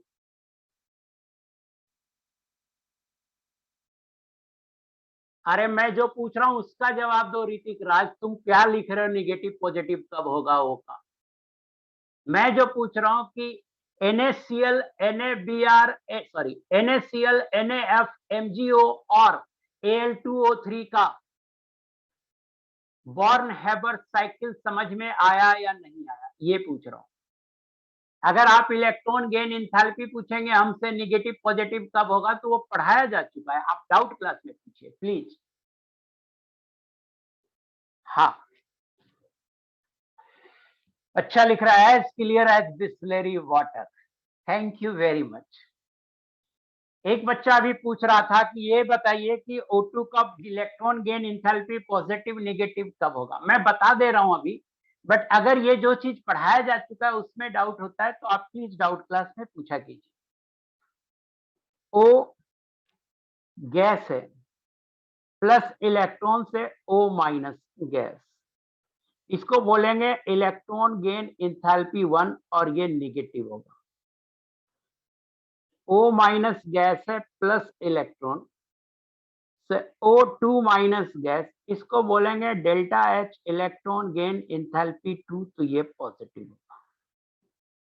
Second electron gain enthalpy always positive होता है, फर्स्ट इलेक्ट्रॉन गेन इंथैल्पी कुछ भी हो सकता है, पॉजिटिव नेगेटिव कुछ भी, नॉन मेटल में नेगेटिव होता है, नाइट्रोजन में पॉजिटिव होता है, second electron gain enthalpy always positive होगा।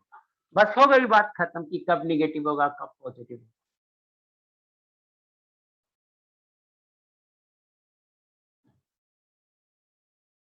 Electron gain enthalpy generally zero नहीं होता, हमने आज तक जीरो नहीं देखा, इलेक्ट्रॉन एफिनिटी जीरो देखा है, इलेक्ट्रॉन गेन इंथैल्पी जीरो नहीं देखा। चलिए एक नया टर्म है और उस टर्म का नाम है हाइड्रेशन इंथैल्पी और हाइड्रेशन एनर्जी। ध्यान से देखो बेटा, मान लो कि हमारे पास एक बकेट है और उस बकेट में पानी है,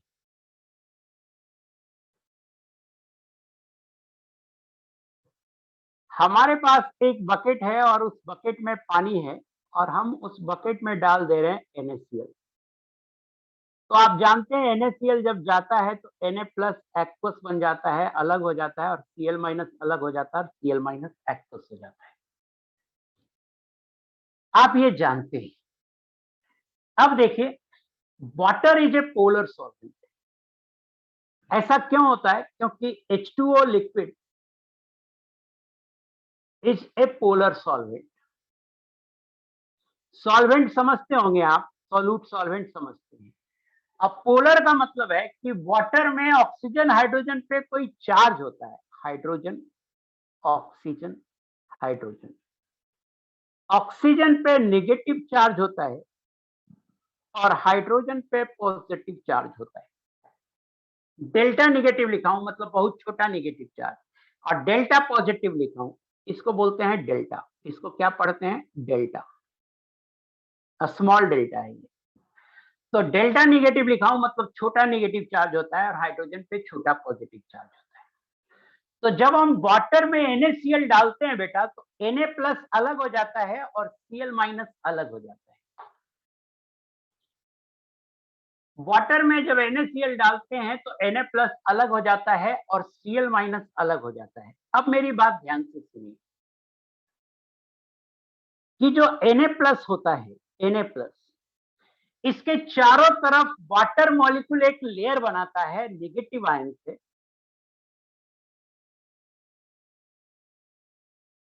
Na प्लस के चारों तरफ वाटर मॉलिक्यूल आ जाता है। अब मैं पूरा नहीं बना रहा हूं, ऐसे बना रहा हूं। ये एक वाटर मॉलिक्यूल है, ये वाटर मॉलिक्यूल, ये जो मैं बना रहा हूं वाटर मॉलिक्यूल। इधर H है, या पूरा ही बना देता हूं, H H H H, एक लेयर बना। इस लेयर के बाद फिर दूसरा लेयर बनता है। H चूंकि पॉजिटिव है तो इस पे अब नेगेटिव आएगा O।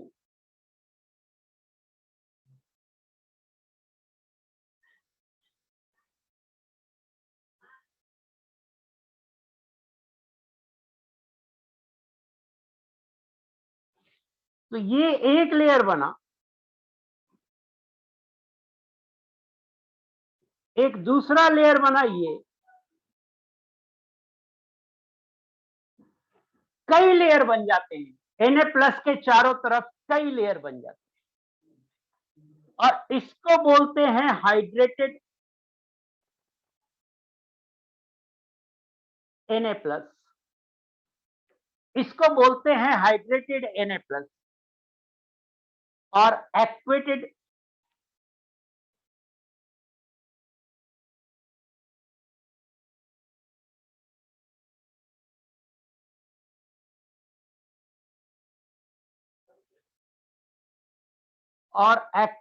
Na प्लस, या बोलते हैं Na प्लस एक्वस।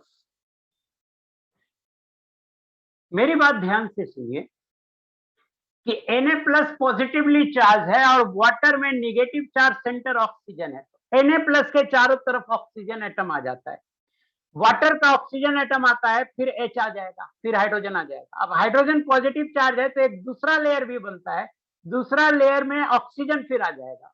इस तरह से कई लेयर बनते हैं। कितने बनते हैं हम एग्जैक्टली नहीं बता सकते, बट कई लेयर बनते हैं। चूंकि इस तरह से कई लेयर बनते हैं तो ऐसे आयन को बोलते हैं एक्वस आयन। और एक टर्म होता है hydrated radius, hydrated radius.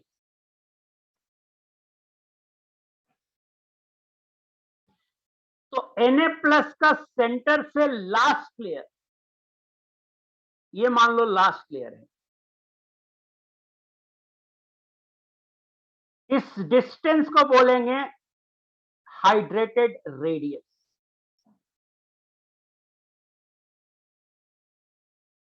Na plus का सेंटर से लास्ट लेयर के बीच के डिस्टेंस को बोलेंगे हाइड्रेटेड रेडियस।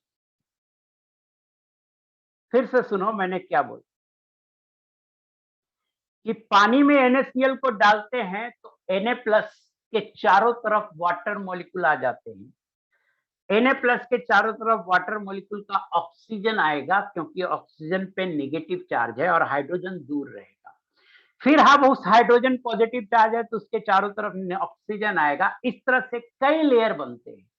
कई लेयर बनने के बाद जो Na+ होता है वो वास्तव में Na+ एक्वस होता है क्योंकि उसके चारों तरफ वाटर मॉलिक्यूल का कई लेयर बना हुआ होता है। इसको हाइड्रेटेड Na+ बोलते हैं या एक्वेटेड Na+ बोलते हैं या इसको रिप्रेजेंट करते हैं Na+ एक्वस से। अब मैं कह रहा हूं एक टर्म है हाइड्रेटेड रेडियस। Na+ के सेंटर से लास्ट लेयर के बीच के डिस्टेंस को बोलते हैं हाइड्रेटेड रेडियस। शायद Na+ की बात आपको समझ में आ गई होगी। अब बात करते हैं Cl-। अब बात करते हैं बेटा Cl-। ये Cl- है तो ये निगेटिव है तो इसको क्या होगा, इसके चारों तरफ हाइड्रोजन आयन आएगा, वाटर का हाइड्रोजन आएगा इसके चारों तरफ। चूंकि क्लोरीन निगेटिव है तो वाटर का हाइड्रोजन आएगा चारों तरफ, तो एक लेयर बना वाटर का। फिर क्या होगा, अब ऑक्सीजन निगेटिव है तो ऑक्सीजन निगेटिव है तो इसके चारों तरफ फिर दूसरा लेयर बनेगा, अब हाइड्रोजन आएगा।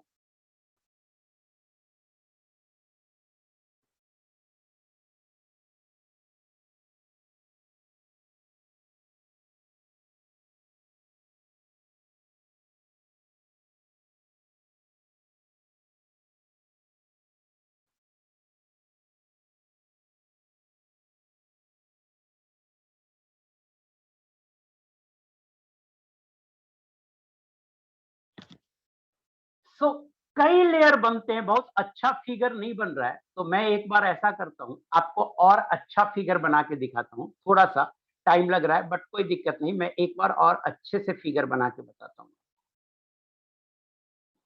तो और क्लियर होगा, और क्लियर होगा। फिगर क्लियर होना चाहिए क्योंकि क्लियर फिगर नहीं रहेगा तो आपको दोबारा समझने में दिक्कत होगी।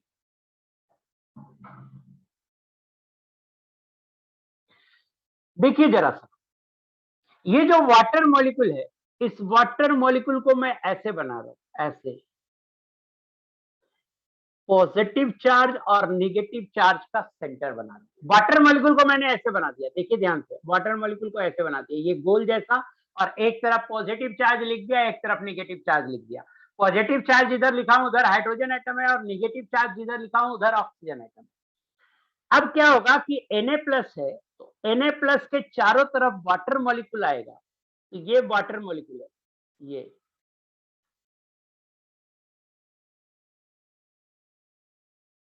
अब वाटर मॉलिक्यूल का चूंकि Na+ पॉजिटिव है तो निगेटिव इंड वाला इधर होगा, इधर निगेटिव इंड होगा और पॉजिटिव इंड इस साइड होगा। ये एक लेयर बन गया, ये क्या बन गया, एक लेयर। इसी तरह से अब दूसरा लेयर बनेगा, अब पॉजिटिव इंड है तो निगेटिव इंड वाला फिर इधर आएगा,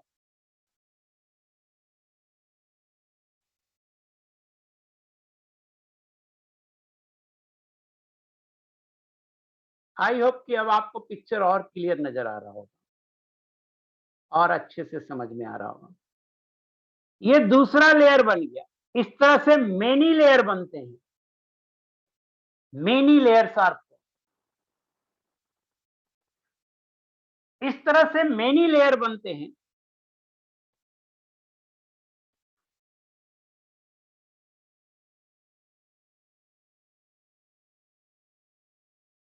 और सेंटर से जो लास्ट लेयर होता है, सेंटर से जो लास्ट लेयर होता है उसके डिस्टेंस को बोलते हैं हाइड्रेटेड रेडियस। आई होप कि अब आपको पिक्चर ज्यादा क्लियर नजर आ रहा होगा, इसलिए मैंने चेंज किया। इसी तरह से अब क्लोरीन एटम का मैं बताता हूं।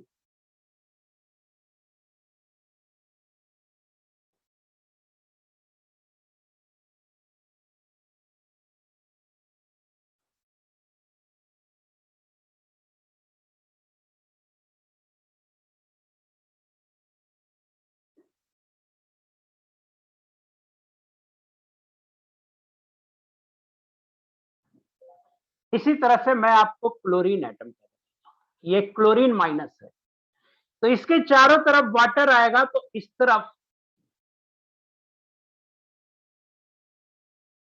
वाटर का पॉजिटिव एंड पहले आएगा, वाटर का पॉजिटिव एंड पहले आएगा, वाटर का पॉजिटिव एंड पहले आएगा, एक लेयर बना, अपने आप चेंज हो जाता है, ये नहीं समझ में आ रहा है मुझे क्या चेंज हो जाता है, अपने आप टैब में चेंजेज हो जाते हैं, एक लेयर बना। हाँ, हाइड्रेटेड लेयर कैलकुलेट किया जा सकता है, फालतू का सवाल नहीं पूछना। वाटर का 5 ही मॉलिक्यूल क्यों लिया है, सोडियम कह रहा हूं, अबे कितना भी ले सकते हैं, हम बता रहे हैं कितने आए ये नहीं पता मुझे, उसके चारों तरफ वाटर आ जाता है, हद करते हो यार, 5 ही क्यों लिया, इतना नहीं समझ में आ रहा, कई लेयर बनते हैं और जितने ले मॉलिक्यूल आ सकते हैं, जितना स्पेस होगा उतना मॉलिक्यूल आ जाएगा। Yes, it's a kind of bond, but it is not like covalent or ionic bond. It's a weak bond. पहले मेरी बात तो सुनो, मैं पूरी बात पढ़ा दूं तब कुछ पूछना। फिर वाटर इसके चारों तरफ दूसरा लेयर बनाएगा, तो पहले प्लस आएगा फिर माइनस आएगा, तो ये सेकंड लेयर बन गया। इस तरह से मेनी लेयर्स आर फॉर्म, कई लेयर बनते हैं, और सेंटर से लास्ट लेयर के डिस्टेंस को बोलेंगे hydrated radius,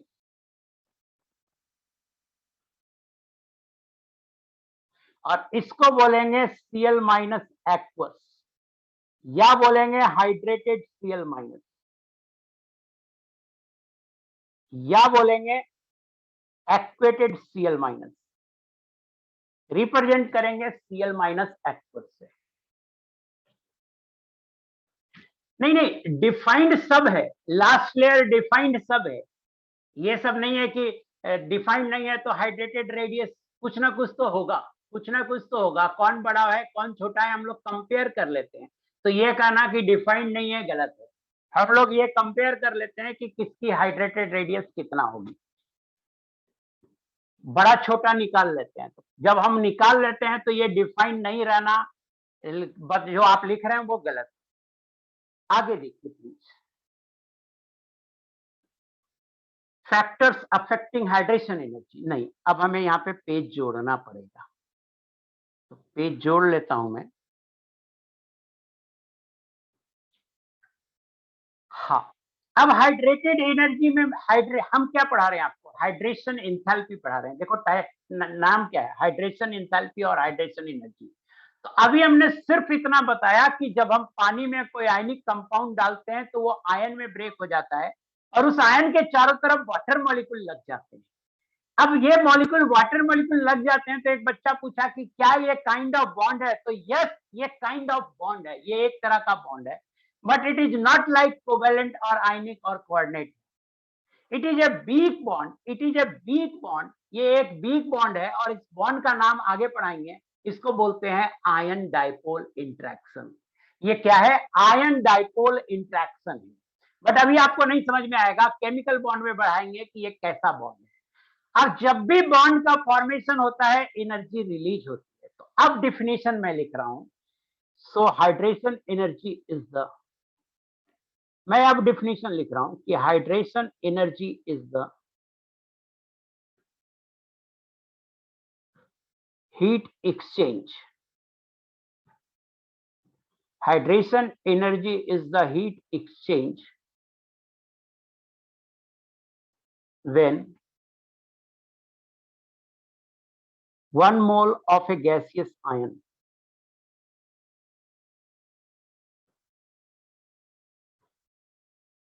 is dissolved in excess of water to form hydrated ion। ऊपर जो मैंने फिगर बनाया वो ये समझाने के लिए बनाया कि हाइड्रेटेड आयन क्या है। अब हम हाइड्रेशन एनर्जी का डिफिनेशन कर रहे हैं कि यह हीट एक्सचेंज है, जब 1 मोल गैसियस आयन को हाइड्रेटेड आयन में कन्वर्ट करते हैं, it is always negative, it is always negative, it is always negative. आप ही देखो यहाँ पे बॉन्ड फॉर्म हो रहा है, तो जब भी बॉन्ड फॉर्म होती है एनर्जी रिलीज होती है। बेटा याद रखना, जब भी बॉन्ड फॉर्म होती है एनर्जी रिलीज होती है, और जब भी बॉन्ड को तोड़ते हैं, जब भी बॉन्ड को तोड़ते हैं एनर्जी लगती है, एनर्जी एब्जॉर्ब होती है, तो it is always negative. So definition हो गया, Na गैस, मान लो Na गैस है, इसको लार्ज एक्सेस वाटर दे दीजिए, large amount of excess water, large excess water, excess water दे दिया, ये बन गया Na प्लस गैस होगा, 1 मोल ऑफ गैसियस आयन, ये Na प्लस एक्वस बन गया। जो इंथैल्पी चेंज होगा उससे बोलेंगे delta H hydration of Na plus, और इसको आप इक्वेशन 1 मान लो। Cl माइनस गैसियस है, लार्ज एक्सेस वाटर, बहुत सारा वाटर डाल दीजिए, तो ये बनेगा Cl माइनस एक्वस। जो एनर्जी एक्सचेंज होगा डेल्टा H हाइड्रेशन, उसको बोलेंगे delta H hydration of Cl minus 2। अब आप क्या करो, जोड़ दो दोनों को, 1 प्लस 2, तो जोड़ेंगे तो Na plus gaseous plus Cl minus gaseous, sorry यहां पे गैसियस लिख दिया, ये एक्वस होगा, से Na plus aqueous plus Cl minus aqueous, ये जो डेल्टा H होगा इसको बोलेंगे delta H hydration of NaCl, combine हो गया, तो delta H hydration of NaCl ये हो जाएगा delta H hydration of Na plus plus delta H hydration of Cl minus. I hope कि हाइड्रेशन एनर्जी का डिफिनीशन आपको समझ में आ गया होगा। मैं जानना चाहता हूं, आप लिख के बताइए कि हाइड्रेशन एनर्जी का डिफिनीशन समझ में आया कि नहीं आया।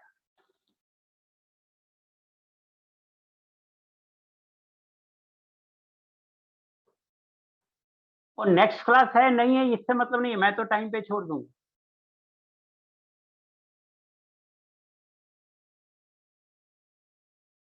कृष्णा रेलवानी प्लीज आलतू फालतू नहीं लिखो, जो बोल रहा हूं मैं क्या पूछ रहा हूं आपसे, मैं पूछ रहा हूं कि आपको हाइड्रेशन एनर्जी समझ में आया कि नहीं आया। कोऑर्डिनेट बॉन्ड क्या होता है ये बॉन्डिंग में पढ़ाऊं, जो मैं पूछ रहा हूं उसका आंसर ना दो। हाइड्रेटेड रेडियस की कोई पर्टिकुलर वैल्यू थोड़ी होती होगी, हाँ होती है ना, हाइड्रेटेड रेडियस की वैल्यू होती है।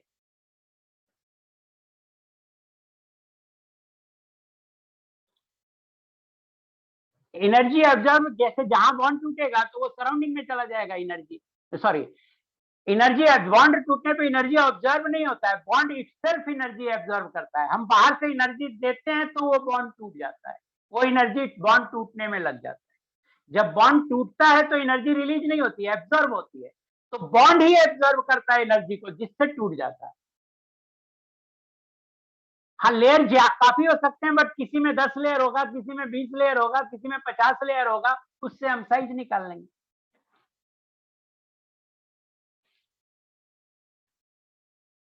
तो 8:15 से 9:15, 9:45, हाँ टाइम ओवर हो गया। तो मुझे बस इतना ही पूछना था कि आपको ये समझ में आया कि नहीं आया। क्लास भी मैं ओवर कर दिया हूं।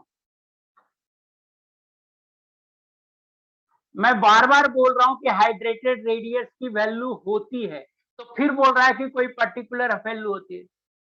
नहीं, हर में फिक्स होगा ना लेयर, लेयर कितनी भी हो सकती है, जैसे Na प्लस में हो सकता है 5 लेयर हो, लिथियम प्लस में हो सकता है 10 लेयर हो, सीजियम प्लस में हो सकता है 4 ही लेयर हो। ये मतलब है लेयर कितनी भी हो सकती है। ऐसा नहीं कि Na प्लस को एक बार पानी में डालेंगे तो 5 लेयर होगा, एक बार डालेंगे तो 10 लेयर होगा, ऐसा नहीं होगा। ऐसा होगा तब ना रेडियस में Na प्लस की एक फिक्स साइज होगी। कुछ का कुछ लिखते रहते हो यार, मन करता है मैं तुम्हें लपड़ाऊं अच्छे से। क्लास ओवर हो गया, आप जा सकते हैं, मैं मटेरियल 1-2 मिनट में अपलोड कर देता हूं।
एक बार मैं मटेरियल अपलोड कर दूं।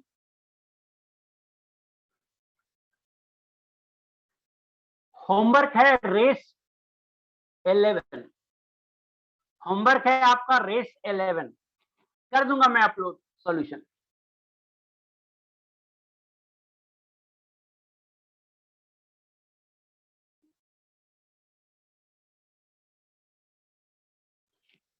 यहाँ देखिए अपलोड कंप्लीट लिख दिया, आपको आप देख लो आपको मिला या नहीं मिला।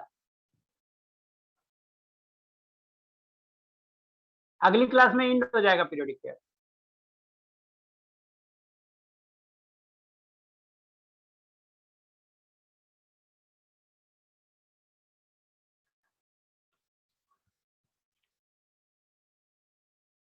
एक बच्चा लिख रहा है Cl माइनस के प्लेस पर Cl2 होना चाहिए सर। आप अपना स्क्रीनशॉट लेके हमको व्हाट्सएप कर देना, चेक कर लूंगा, कुछ गलती अगर है चेक कर लूंगा। हाँ सॉल्यूशन मैं भेज दूंगा ग्रुप। सो क्लास ओवर हो गया, थैंक यू वेरी मच। किसी और को कुछ कहना है?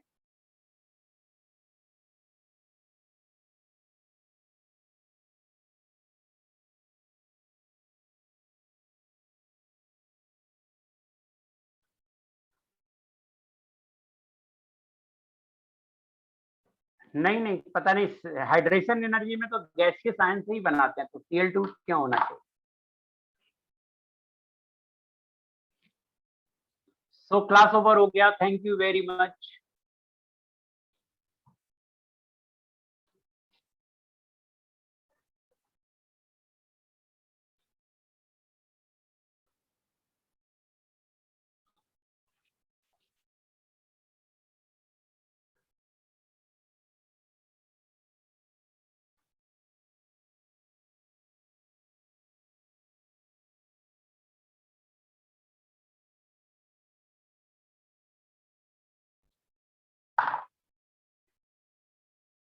हेलो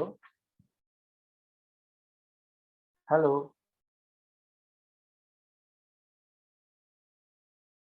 हेलो, आवाज नहीं आ रही मुझे। आप कौन बोल रहे हैं?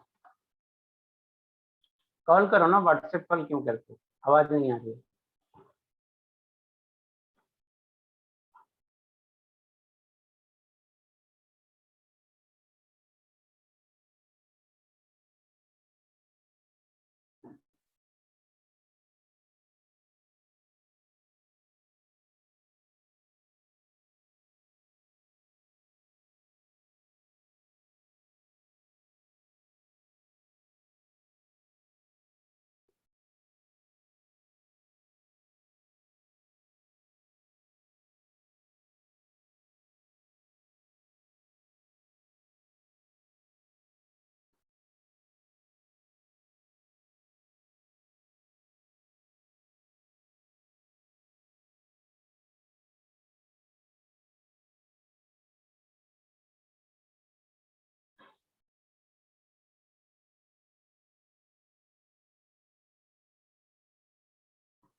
मैंने भी ले लिया। Mummy chicken खाओगी? चिकन आज कौन दे है? बेंच पे बुध। यूट्यूब पे तो चिकन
हेलो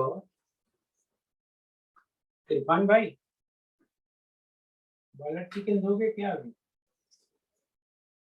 आऊं दुकान पे? 1 kg देना, थोड़ा छोटा पीस जैसे पिछले दिए था ना, वो बहुत अच्छा था, वैसा ही देना। फ्रेश कटा हुआ देना, ठीक ना? कितनी देर में आ जाऊं? ठीक ठीक, आ रहा हूँ।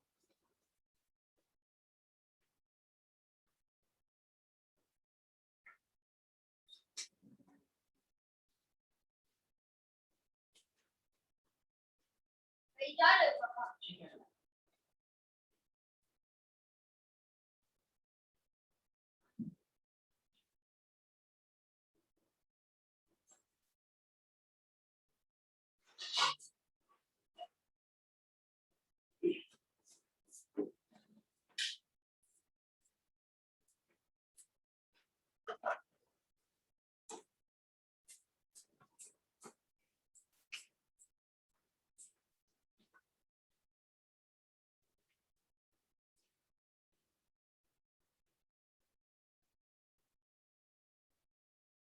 पापा इतनी देर में एक ही क्लास से